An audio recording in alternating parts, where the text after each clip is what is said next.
Baruch Dayan HaEmet. We praise the Judge of Truth. Absolutely. We gather. We were here just 4 months ago, in January, for Leo's service, and now we gather to bury his dear bride, his beloved of almost 69 years, Natalie. We begin with Psalm 121. Esai enai el haharim me'ayin yavo Ezri. Ezri me'im Adonai oseh shamayim va'aretz. Al yiten lamot raglecha, al yanum shomrecha. Hine lo yanum v'lo yishan shomer Yisrael. Adonai shomrecha, Adonai tzilcha al yad yaminecha. Yomam hashemesh lo yakeka ve'arech balayla. Adonai shmarcha mikol ra. Yishmor et nafshecha. Adonai shmar tzilcha avoecha me'ata va'ad olam. I lift up mine eyes unto the mountains. What is the source of my help? My help comes from the Lord, maker of heaven and earth. God will not let your foot give way. Your protector will not slumber. See, the protector of Israel neither slumbers nor sleeps. God is your protection. He is your protection at your right hand. The sun will not strike you by day, nor the moon by night. God will guard you from all harm. He will guard your soul, your going and your coming, now and forever. And please let us recite the 23rd Psalm in the English.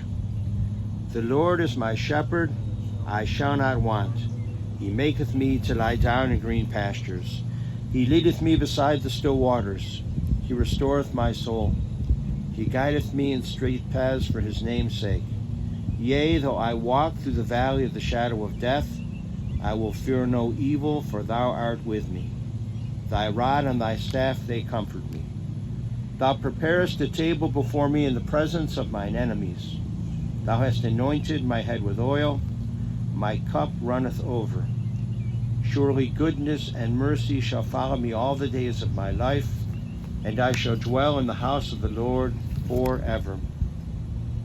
It's a privilege to call for granddaughter Rachel to come and speak about her dear grandpa.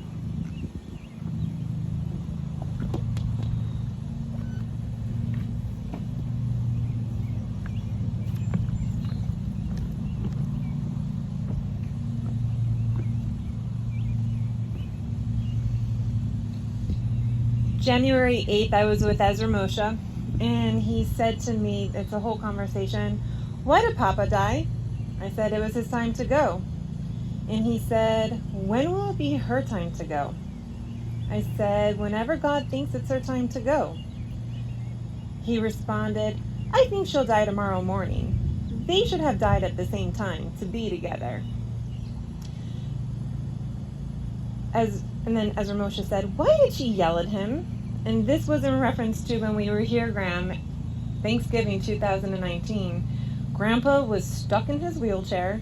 He had to get up, and he couldn't. And you were yelling at him, trying to get him to come on up.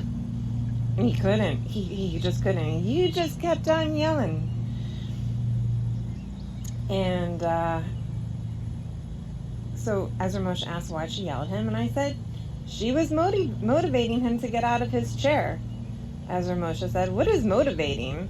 I said, it's encouraging him. Ezra Moshe then said, why did Ta, this is my husband Jeremy, why did Ta give him options? Jeremy was giving him different options, how he can come out of the wheelchair, and I said he wanted to help in a calm way. Ezra Moshe said, I like the yelling better. I said, oh yeah? How come? Ezra Moshe said, it was lovely. I said, it was lovely? Yes, it was lovely.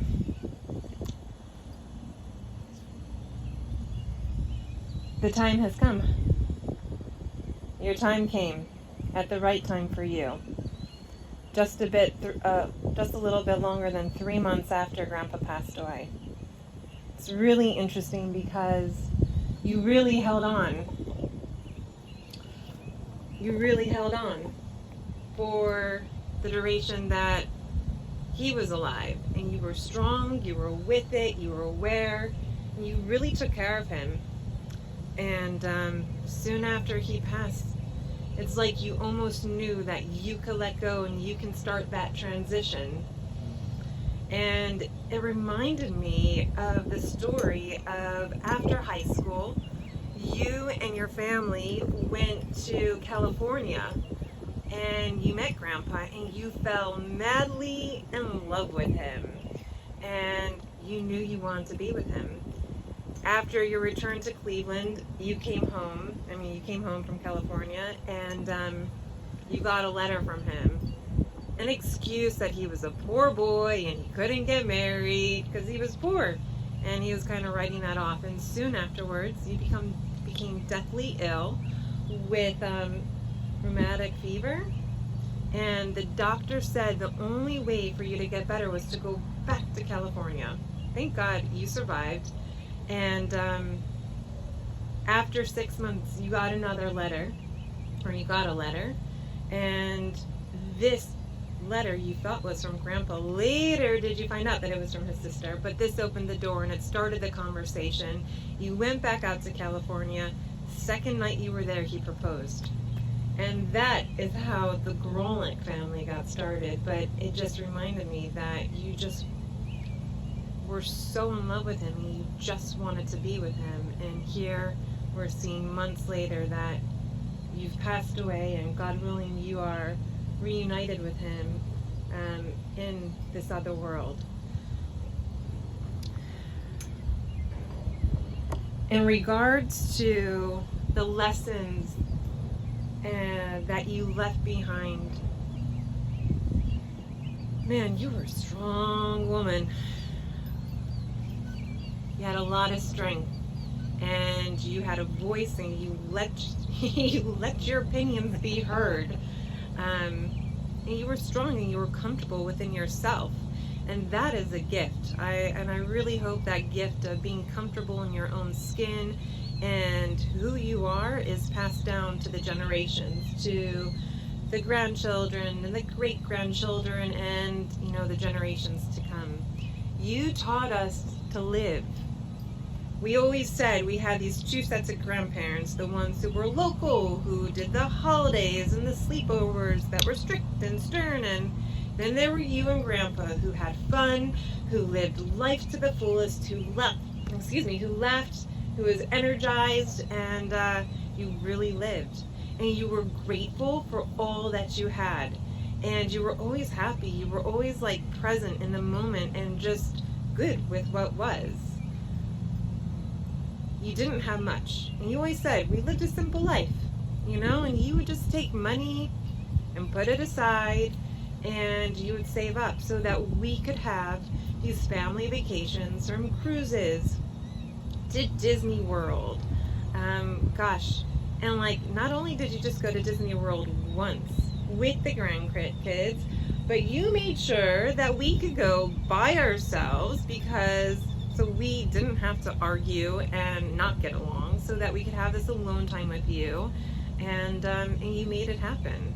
I could think of at least 3 different trips between me and Scott, and man, you rode those rides with us. I remember we were on Space Mountain, and we're going over we were going around a loop, and you're like, whoop! There goes one earring. You had on these clip-on earrings, and then went the other one. It was pretty fun. You had a great time. You danced, you laughed, you loved. You loved your kids so much. You were at all the games. You were involved with the schools. You loved being a mom, and you loved being a grandmother.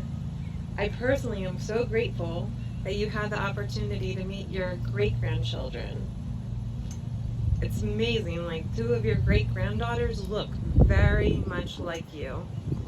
And I'm so blessed that you had that opportunity to see, 2 generations, 3 generations down, the greats. And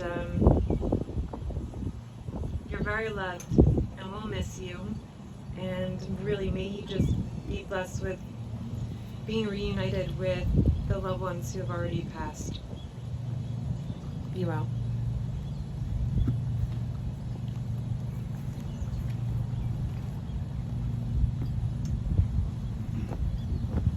And to those words spoken as prayer, let us say, Amen. Wait, can I just say something? Susie, you can say two things.